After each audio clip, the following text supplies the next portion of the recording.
নৌকা থেকে নামার পর দেখতে পাই যে একজন বৃদ্ধ লোক কিছু ভাপা পিঠা তৈরি করছেন। ভাপা পিঠার সাথে সাথে তিনি অনেকগুলো ফ্লেভারও তৈরি করে রেখেছেন। এখানে মরিচের গুঁড়ার ফ্লেভার, তারপর রসুনের বাটার ফ্লেভার, বিভিন্ন ধরনের ফ্লেভার, 3-4টা ফ্লেভার যেগুলো আমি জানি না নাম। এই বৃদ্ধ লোক এবং তার সাথে একজন ছোট্ট সহযোগী রয়েছে, যেগুলো মাটির চুলার মাধ্যমে তিনি এইভাবে তৈরি করছেন।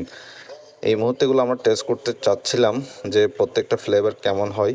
তো এখানে একজন গ্রাহক রয়েছেন, তিনি হচ্ছে সরিষার যে বাটা তিনি এই বৃদ্ধ লোক তৈরি করেছেন, সেই বাটা দিয়ে তিনি হচ্ছে এটা টেস্ট করবেন ভাপা পিঠাটা। তো এই যে তিনি মুখে দিলেন, আপনারা তার মুখের এক্সপ্রেশন থেকে বুঝতে পারছেন আসলে ভাপা পিঠাটা কেমন হয়েছে। যদিও আমি এখনও টেস্ট করি নাই, আমিও প্রত্যেকটা থেকে একটু একটু করে টেস্ট করে দেখব যে আসলে এটা স্বাদটা কেমন। যদি লোকেশনটা কোথায় জানতে চান তাহলে আমাদেরকে কমেন্ট করে জানাতে পারেন।